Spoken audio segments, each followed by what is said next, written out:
嗱，今集睇嘅新盤傲神呢，係屬於港島南岸項目第5期啦。過去嗰幾年呢，我同大家分析過其餘嗰4期嘅風水。至於今期嘅傲神，喺風水格局上又係點嘅呢？我哋立即去睇下啦。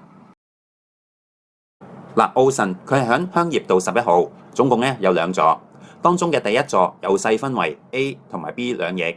提供呢447個單位，預計嘅關鍵日期呢喺2026年嘅年尾。嗱，如果大家有睇過我之前分析晉環啦、陽海、海盈山、Blue Coast 嘅風水節目，我諗咧大家都會記得我講過，喺風水學呼形學象嘅法則嚟睇，佢哋全部都係發展喺一個好似心臟形態嘅地段上面。嗱，包括埋今次嘅傲神，嗱呢種形態嘅地段配合埋呢啲屋苑，當然仲包括埋商場嘅來路同埋接駁去黃竹坑站嘅通道，就形成咗一個咧血液運行嘅網絡格局。尤其係基咗個商場通去咧各個屋苑嘅通道，做到一個咧好似輸送血液到心臟嘅血管咁樣。嗱，有水嘅引入，亦即係有人流同車流嘅流入，呢一點咧對風水嚟講係好重要嘅元素。嗱，至於詳細嘅外局巒頭分析嘅話，大家咧可以睇翻我之前講另外嗰幾期屋苑嘅風水分析啦。好啦，又講下1A 同埋1B 座單位嘅朝向啦。嗱，我用咗羅間實地去勘測，加上咗發展商網上提供嘅資料結合嚟研究，得出咗咧以下嘅分析，可以同大家分享一下啦。首先咧，我攞咗呢2座，當中包括咗1A 同1B 座嘅單位分佈圖嚟講解。至於佢哋係屬於咩樓層，大家咧可以參考下分佈圖上面嘅資料。呢2座咧各自嘅單位喺朝向上，其實咧總共可以分為4個。我先講下1A 座 P1 至到 P3，同埋1B 座 P1 至到 P3嘅單位。佢哋咧都採取咗相同嘅線道作為立向，以坐西向東立喺一個旺財嘅線道上面。向呢邊嚟講，近景咧主要係望住警察訓練學院一帶，而遠景咧可以立到去海洋公園，甚至咧深水灣一帶嘅海景水局，景觀上算係好開揚，同朝向嘅線道亦都算係配合。加上呢一帶嘅山巒咧相對翠綠，可以算係山水同時兼得嘅格局。呢一點咧，對於立得一個好線道嘅單位嚟講，亦都相對有利，所以咧分數亦都攞得高啲。至於1A 座 C 同埋 D 嘅單位，朝向上咧就啱啱相反啦，採取咗咧坐東向西，立喺一個咧普通嘅線道上面。呢邊嘅單位中至到低層係以望住內園同埋樓景為主，而中高層咧就以集中望樓景為主啦。而樓景咧正正咧就係向住對面嘅第6期發展項目。由於外局嘅景物咧同自己嘅線道唔算係好配合，所以咧亦都唔算攞得好高分。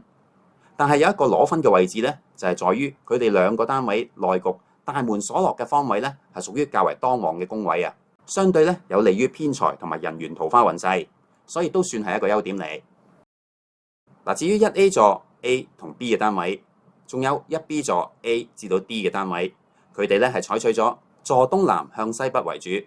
屬於一個咧旺財嘅線道。比起啱啱講嘅1A 座 C 同 D 嘅單位，朝向上咧更加優勝。但係由於向呢邊景觀其實主要都係以望內園同埋樓景為主，景觀上俾對面嘅屋苑遮擋咗部分，尤其係對面嘅 Blue Coast。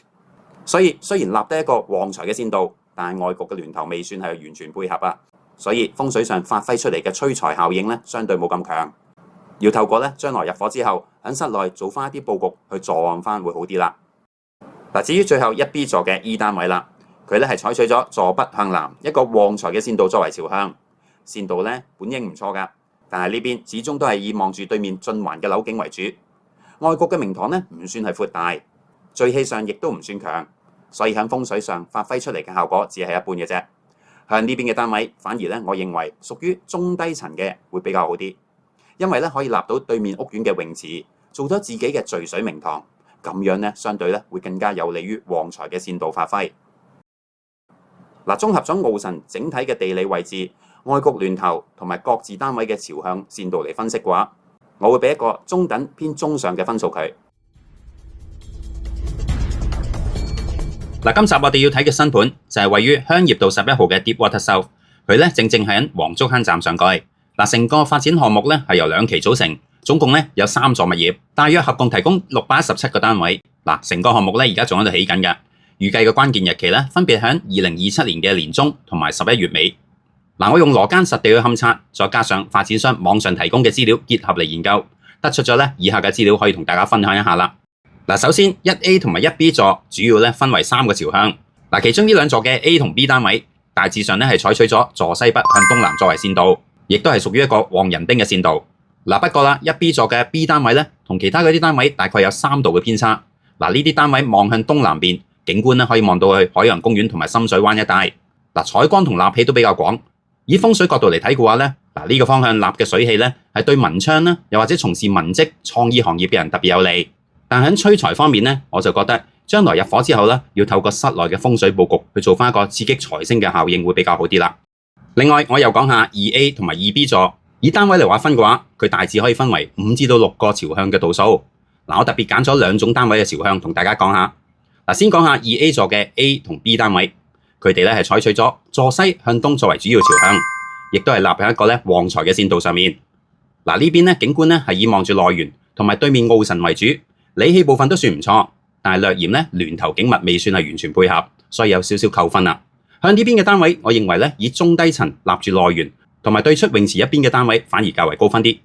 嗱，最後我又揀咗 2B 座嘅 A 單位同埋 2C 座嘅 B 同 C 單位嚟講下。嗱，佢哋咧係採取咗坐西北向東南作為主要朝向，係立喺一個咧較為旺人丁嘅線道上面。嗱，呢邊嘅景觀咧都係以望住內園同埋對面奧神為主，理氣部分都算唔錯。同樣都係啦，我略嫌咧佢外局巒頭嘅景物唔算係完全配合。以向呢邊嘅單位嚟講，我認為咧以中低層立住內園同埋對出泳池一邊嘅單位相對較為高分，因為可以透過前面內園嘅水局作為聚氣啊。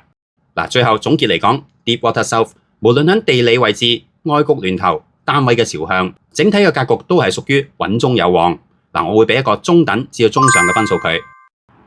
嗱，如果大家想睇到我更多嘅風水命理、面相掌相同埋易經嘅節目，歡迎咧 subscribe 我哋嘅 YouTube channel 同埋撳埋呢個鐘仔，仲可以 follow 埋我哋嘅IG 同埋 Facebook 嘅。